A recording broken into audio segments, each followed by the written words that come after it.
harm. We are investing in corruption. We know everything. We can prove nothing. We want you to go in there as our agent. Get us our evidence. This is where you'll be going. An island fortress, really.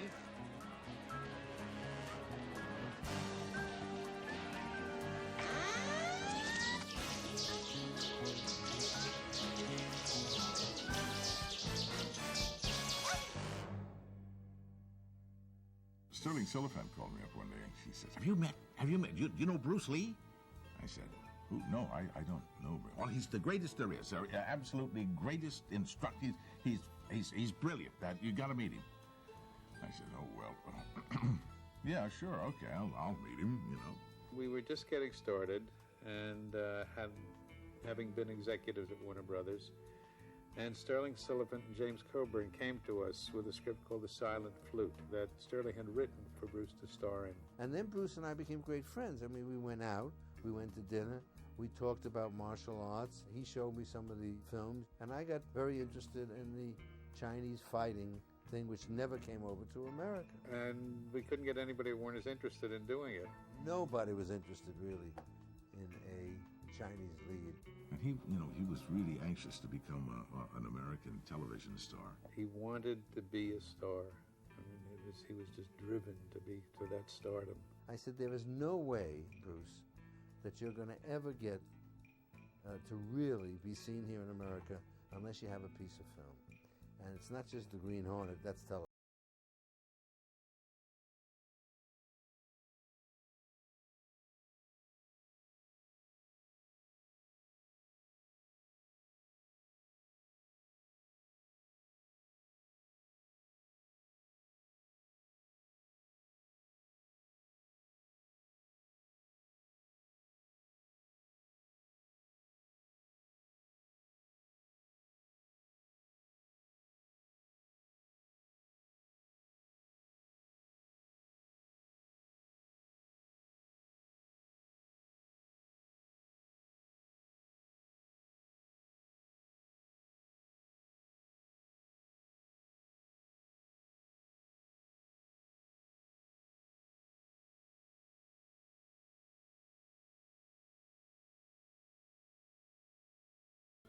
Okay, Mr. Smartass, let's see what you can do. And he says, no, I don't do any demonstrations. And everybody in the audience went, la, la, la, la. And so he says, okay, just wrap up 3 of those square boards, foot wide, and put some tape on them. And so he held it out there, and he dropped it and side-kicked it, and it shattered. It just blew. It went up in the lights, and the lights went pow, pow, pow. And Bruce was he said, I was so shocked because he'd never done that thing before. It was just something that came to his mind. Pow! He acted his way back to his chair like nothing had happened. I mean, after that, of course, Run Shaw and Raymond Chow and everybody started vying for his attention. Bruce and I spent a lot of time, went out. Bruce was interested in the project, there was no question. Raymond, on the other hand, was soft. And why was Raymond soft? Because he was making so much money on the pictures, he still wanted to have complete control and everything. So Raymond said, well, it's a shame it's not going to work, so we'll have dinner tonight. And so we went out to a Japanese restaurant, and we sat down for dinner, and as we're going through the meal, I said, Bruce, I'm leaving tomorrow. He said, why? I said, well, it's obvious that Raymond doesn't want you to be an international star. He understands that you're great as a local chop sake guy, but Raymond doesn't. And he turned around to Raymond and said, make the deal. At which point, the next day, Raymond made the deal. We have found this young writer who had no real credits, but it's somebody that I had an eye on for a while. And then, Paul, you got this cockamamie writer who I had never heard of, who you love, Michael Allen. You called me in and you said, we've got this wonderful, amazing guy named Bruce Lee. He makes movies in Hong Kong. You've never seen anything like it. Guess what? I want you to write a movie for him.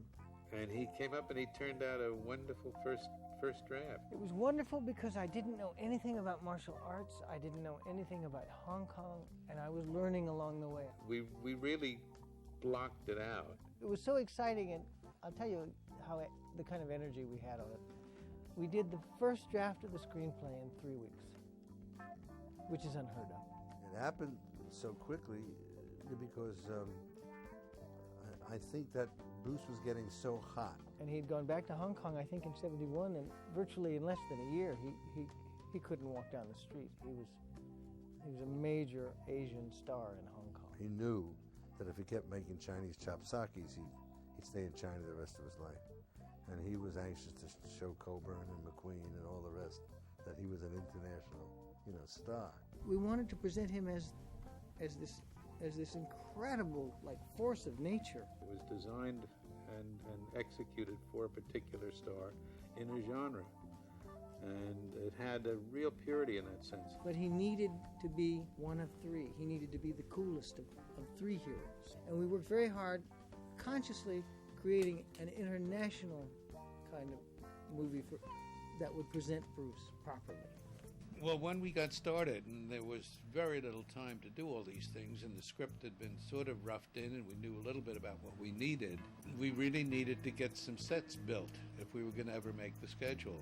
When I was a kid, I grew up with this comic strip called Terry and the Pirates. And Terry and the Pirates was about China and the Orient and the mystery and dragon ladies. It was high chroma, reds, blues, golds, and it just lent itself to this project so closely. Well, I brought in a sketch artist I knew named Dale Hennessy. Dale and I sat down and worked out the basic sets for the piece. The biggest one of all, the full studio-sized set, was the cave. Some of the prison areas where Bruce got caught in the cell and the doors clanging down. And then in the other studio, the banquet hall. These are large sets that need a lot of thought. We put together enough material for me to bring over to Hong Kong and turn over to the Chinese designers. And they in turn took it and interpreted it, and I think did an outstanding job.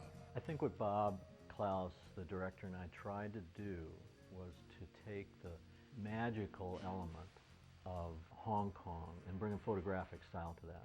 Sometimes you'd look down a hallway and not see anybody until they came into the light.